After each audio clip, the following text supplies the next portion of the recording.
Hi there.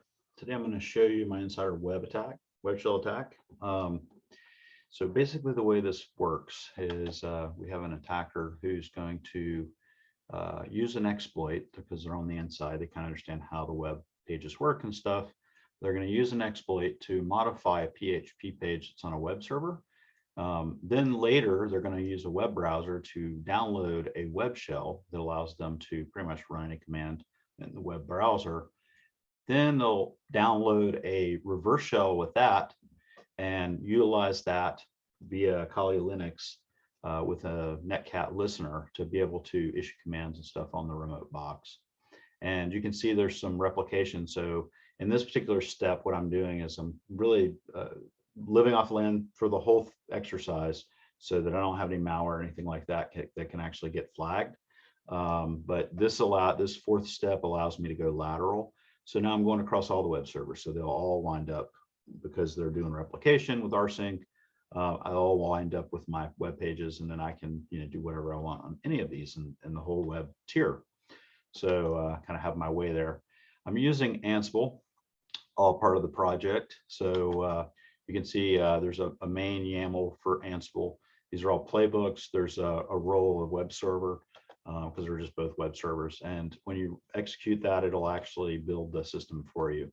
So it's kind of handy.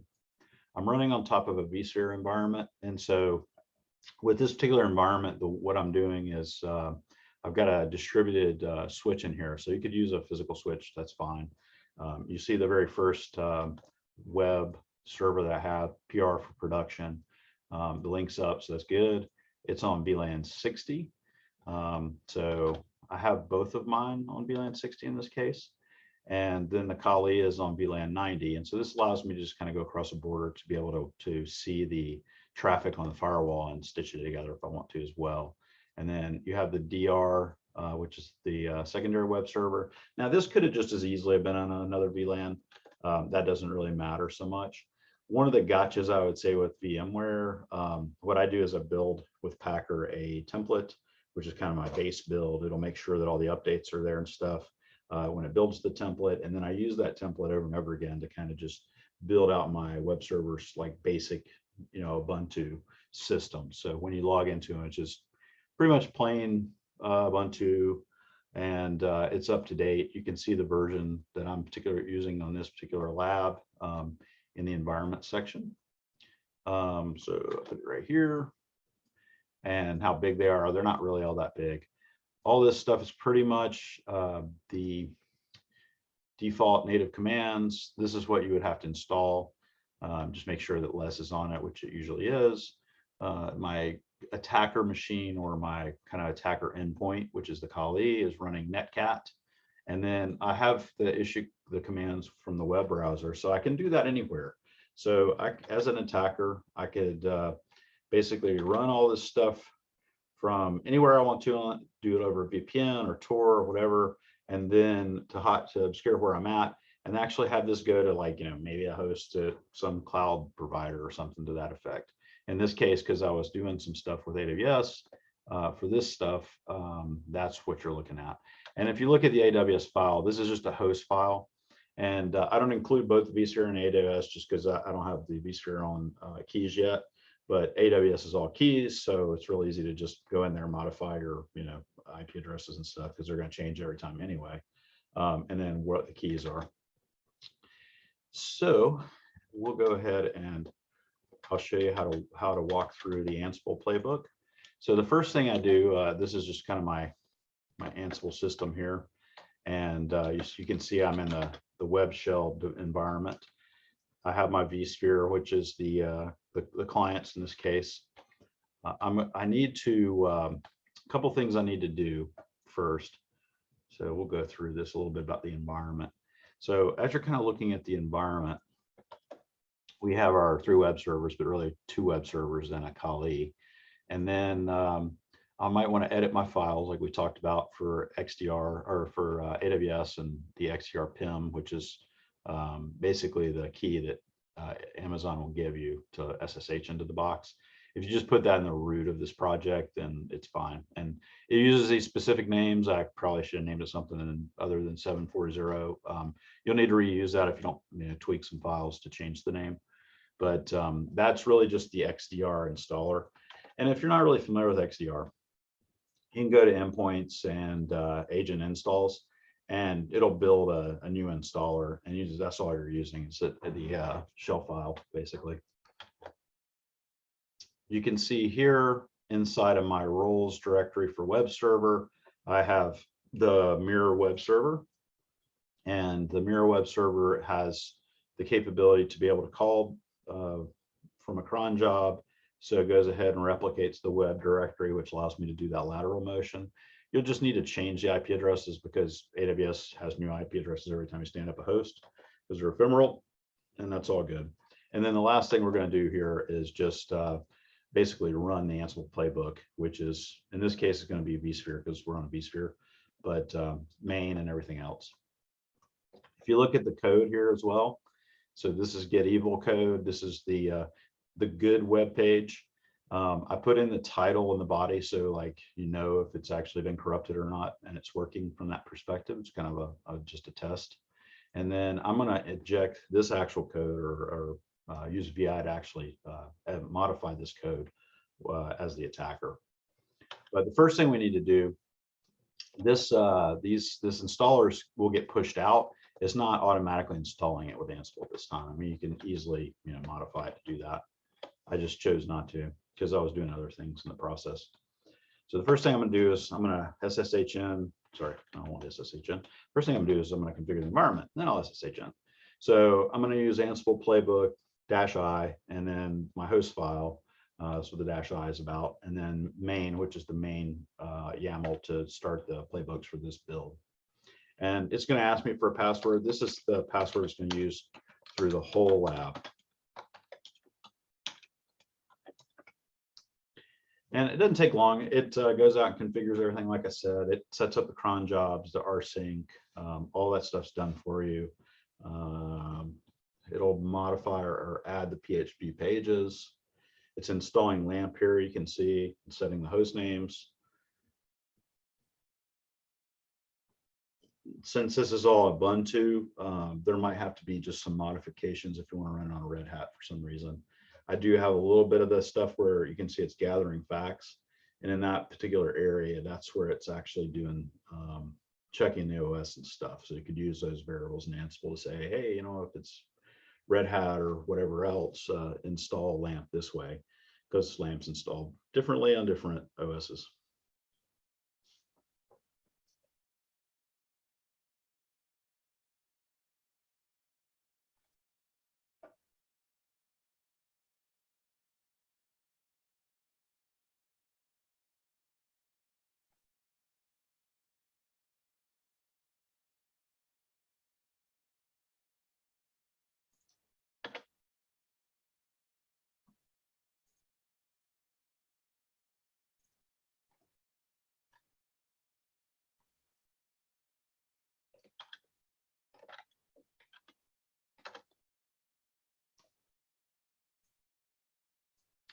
So just to kind of go through the attack, we are going to log in as Magnifier as the user on our primary web server. We're going to do a sudo L. So the idea here is to understand, what permissions have they granted me as this user. And once I realize that it's a sudo all no password, which is fantastic, I can actually, or password or not, sorry, it doesn't really matter. It's just the fact that the permissions are high enough, and I already have the password because I know the password of Magnifier as the employee that's going to get canned. And so then I do a touch and just to create some sort of file. And then I'm going to do a sudo less, and then I'm going to exploit the actual less command with this bang bin sh. And then I'll modify my get evil code. And this is where I hit it from some web browser, wherever. And you can do, I had this twice, but what you'll see is this is get evil and this is evil. And so get evil, once I've modified it with the code below, and I'll show you that, perhaps. So this code below So now it's a bad web page. So you can see here, it's actually modifying and then downloading my web shell from this particular repo. I mean, it could be anywhere on the internet. It could be somebody else's project, whatever, something, a little less traceable. So if you're a real bad guy.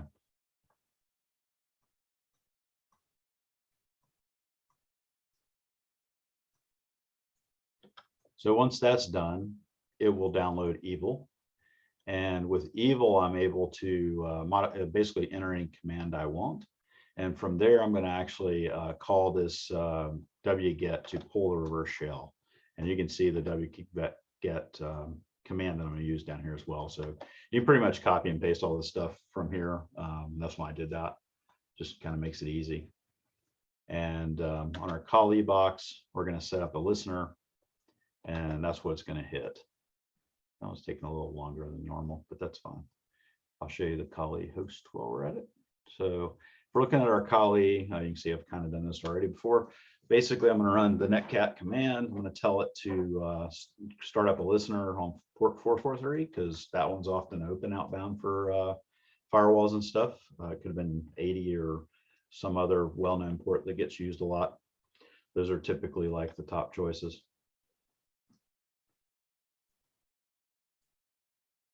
And then I have my web browser ready to go. So my Kali system's ready to accept commands and do what it needs to do. Then, so we did this, I showed you that. And then what we're gonna actually do is in my reverse shell PHP code, I actually set it up so you could put in whatever IP address you want it to go to. So I'm putting in the IP address of my remote Kali host, which could be sitting on any cloud provider or someplace obscure. I'm going to tell it to use 443. So then that way, that's the way it's going to connect. And we set up a listener for that. And then I'll be issuing you some commands. So why do I issue these particular commands? Typically, you're doing reconnaissance to kind of understand who I'm logged in as. So we'll see who I'm logged in as. It looks to see if I've we think we have permissions. And then I'll do sudo I, which actually gives me permissions, and then see if it actually changed me if I'm the whoever I think I am. And then what I'm going to do is I'm going to exfiltrate the password and shadow files because I might want to crack them and use them for other parts of your network. And then I'm going to push them over to the Apache instance so I can actually do exfiltration over the web service. And so that's really the plan. And then I'm going to hit it with the browser wherever I'm at or wherever I want it to be. Maybe I don't want it there because it'll be in the web logs or something to that effect. You could modify stuff or hide in different ways, obviously with Tor.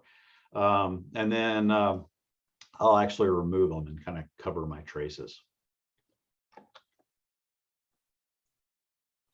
So we're good to go here. So let's go back to our number one. So we're going to log into web PR, the primary web server. And we're going to log in as magnifier. We're going to use our lab password. And the first thing I do is just look at my directory and make sure my XDR installer is there. I'm going to run that command.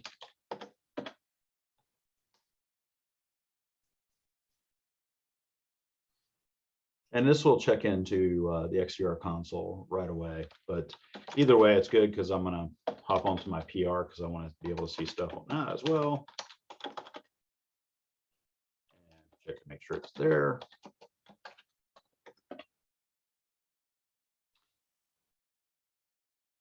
Something I didn't do, which you can with this particular installer, is install it as because I usually do this as an automated process, but you can install it as basically a VDI type instance so that it'll basically put your license back after, well, how long is it? Like 90 minutes, I think. So there's that.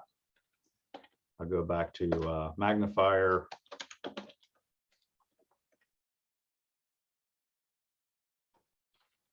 So I'm back on PR1. So the next thing I'm going to do, let me just pull this aside real quick and we'll show you. So we're just going to go into XDR. And what I want to do is I just want to make sure in XDR that my Yeah, here we go. So I want to make sure that my 2 web servers have checked in and they're connected and everything.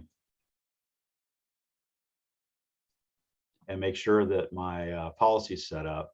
So for all this to work, I mean, you need to set it up in such a way because you want to see the full causality chain of things, right? In XDR typically.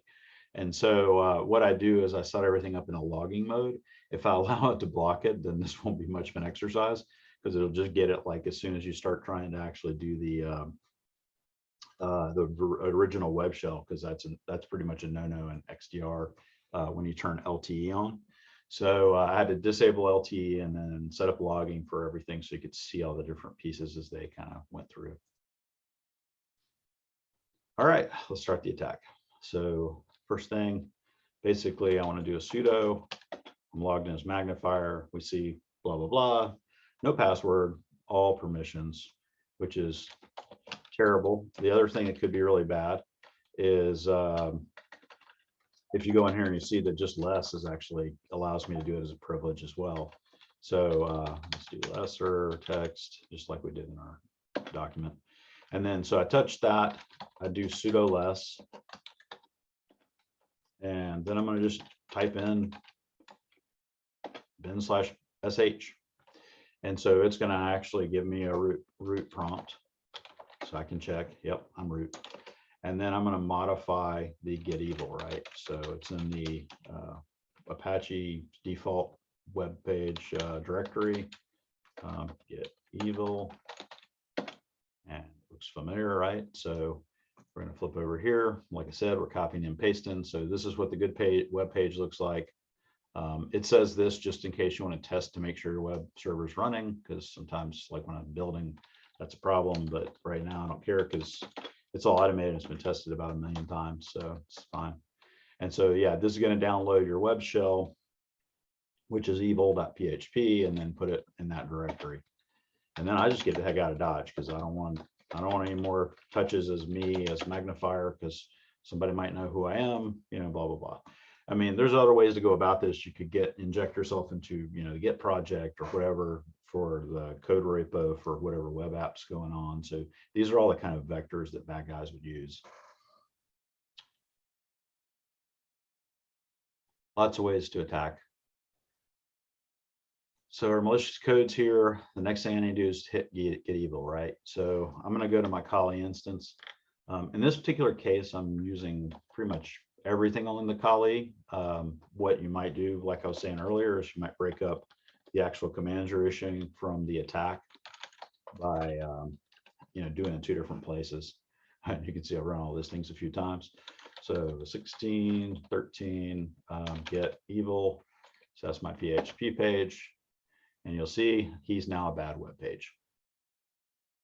So I'm just going to copy and paste here.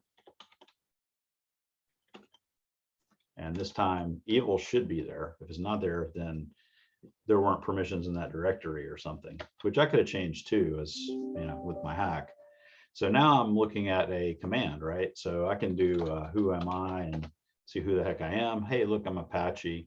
Another problem here that in the configuration, again, just like with sudo and less, they're actually allowing Apache to do things a little more permissions than it should have.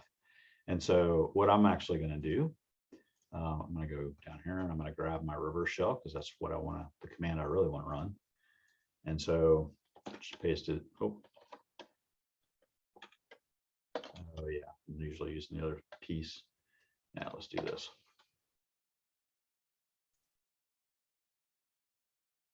There we go. And execute. And the easy way to know if that one's actually there is go and hit the reverse shell. Now, just like I said in the example, you can put in any IP address that'll configure it, because these are just command parameters at the end, and then the port that's going to hit on. And you remember we started up behind this web browser netcat to listen on 443.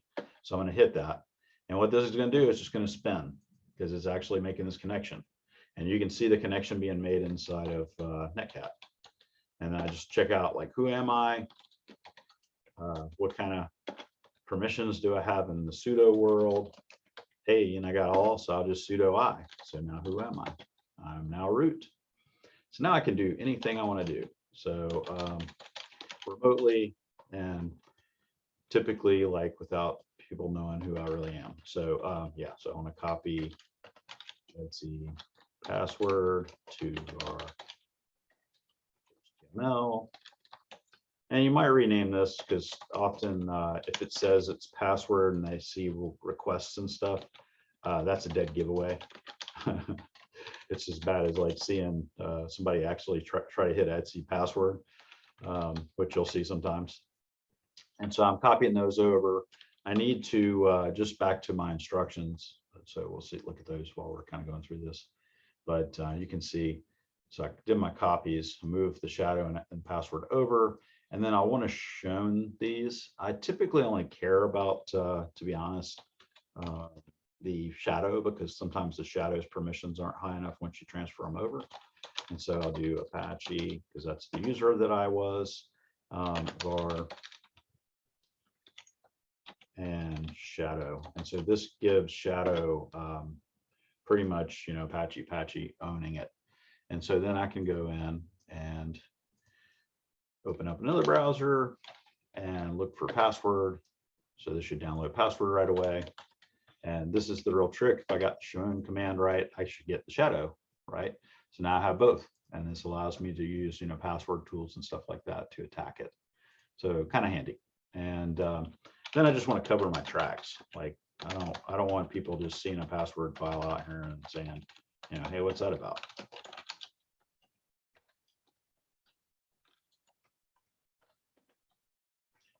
And then I disconnect.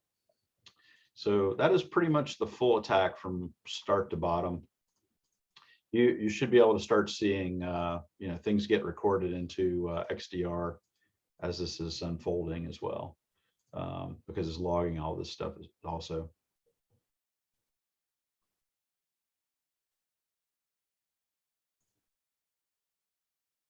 So we're just giving it a minute. And so what you're actually seeing now is you're able to actually see that, one instance has come in. This is mostly around just the endpoint stuff at the moment. I need to do some tweaks for the firewall stuff still. But you can see this is the tough thing about these types of attacks is these are all behavioral driven. Like none of the commands that I use necessarily are all that bad. It's just the way that I used them and the code that I used that's malicious. And so it gives me opportunity. And so you got to have systems that can actually do behavioral type analysis. And so you'll start to see with this one instance, we've got several highs and then a medium. And you can see the different assets. You see my scoring here as well. So I have this 50 set up because what it's doing is it's looking for root. And you'll see like root shows up here. So root is being utilized.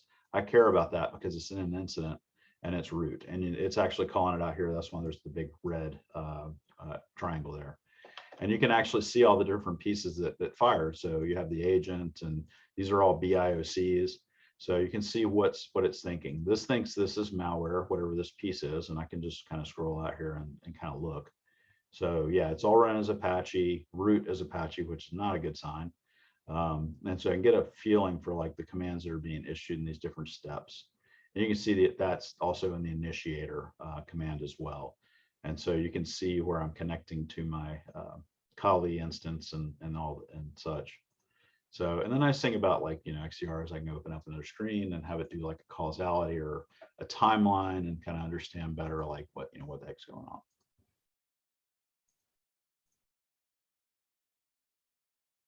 The other thing that's interesting, so these are my artifacts.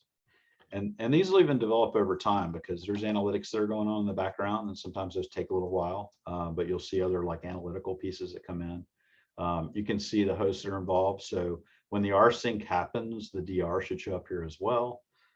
So that's interesting, and that becomes a lateral movement thing. So that's also a nice thing because you got like incidents being built, and if you have like a low grow sort of attack, then what you're actually looking at is over time, it's putting it together so you see the whole picture, because time can actually obscure things. And then another thing just to talk about, so insights, if you look at insights, this is really pretty much all the low end informationals. This is really the guts of everything that's happening. And so you can see all these commands that I issued and things that I modified, and GitHub repos that I pulled stuff from. And so that's really where the information, and a lot of people look at this stuff typically in alerts and say, oh, that's noise or false positives, blah, blah, blah. Well, I mean, I like to say there is no false positives, not exactly true. But the way I kind of look at it is that is the intel that you're seeing actionable or not? And so we want to act on actionable intel, because, you know, if you're a fire department, that's great and all, because, you know, but the thing that sucks about being a fire department is that 98% of the false alarms that happen in the United States, they got to all go out for all those, you know, and so 90% of the times they respond, they're false alarms, but they got to go out anyway. And so what we're trying to do is keep from having to go out. And so we're reducing that by doing it this way.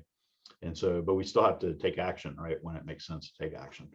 So, but yeah, that is pretty much the whole how to do it, how to attack it, kind of seeing, you know, the fruits of your labor inside of XDR as well. Thank you very much.